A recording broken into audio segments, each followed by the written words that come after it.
So Canterbury College, it is fantastic to hear that you're getting lessons in money and money saving. I'm a major supporter of that. We're a disgrace in this country in that for years we've educated people like you into debt when they go to university, but never educated them about debt. And let me make this absolutely plain. There is nothing you need to start taking a focus on more right now than your money situation. Okay, it's all pretty simple at the moment. You might get your EMA, you might have some money from working, you might get your child benefit or tax credits that have been paid through to you, and your parents might give you cash. You can add all of that up and you shouldn't spend more than you get. But going forward in the future, things get more complicated. There will be people out there trying to lure you, trying to tempt you into borrowing money. The single most important thing I can say to you today is this.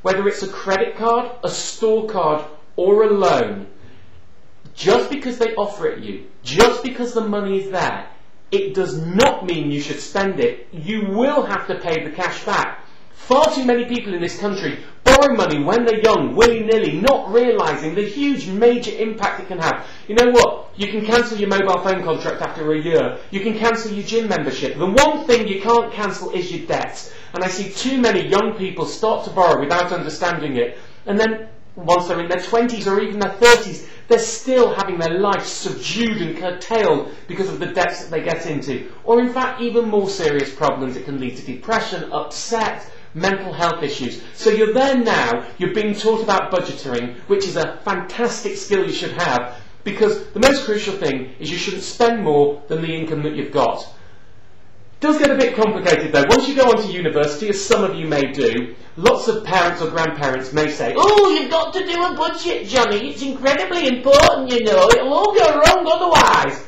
But they don't actually tell you what you shouldn't spend more than. You see, as a working person, you don't spend more than you earn. No-brainer. Simple.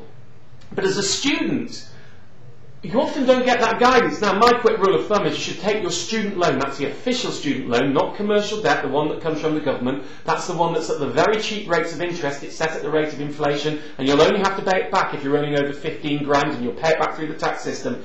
You should take any money given to you from parents, any money that you have from working, any money from a grant. You should add all of those up, and that becomes your income. Not your 0% overdraft, which you can use for cash flow, but not much more. Not any commercial debts that you get, which I would really prefer you not to have in the first place. Start thinking, how much money have I got? And then live your life. The greatest question I can tell you, I was doing GMTV the other day, and they were talking about people who borrow to go on holiday. And they said, why does this happen? And my answer is quite simple. Because people ask the question the wrong way around, whether it's Christmas or holidays or birthdays or anything. They say, that's what I want. I want to go on that holiday to Spain for a week that's going to cost £900. How am I going to pay for it? Wrong question. The question is, how much money do I have? Well, I've done my budget, I've worked it out, I've got £350 to go on holiday. Then you ask, what's the best holiday I can have on that money? If you live your life asking the right question, which is working out a budget and how much you've got to spend first, rather than letting the lustful desire of spending and wanting come and dictate exactly what you're going to be doing, do it clinically. It may sound boring and nerdy, but in the long run, you won't have debts to worry about, you won't have money problems, you will be happier. It does work, I promise. Anyway, just to say, good luck in your budgeting classes. Hope they go really well. I'm really pleased to have been asked to do this. Take care.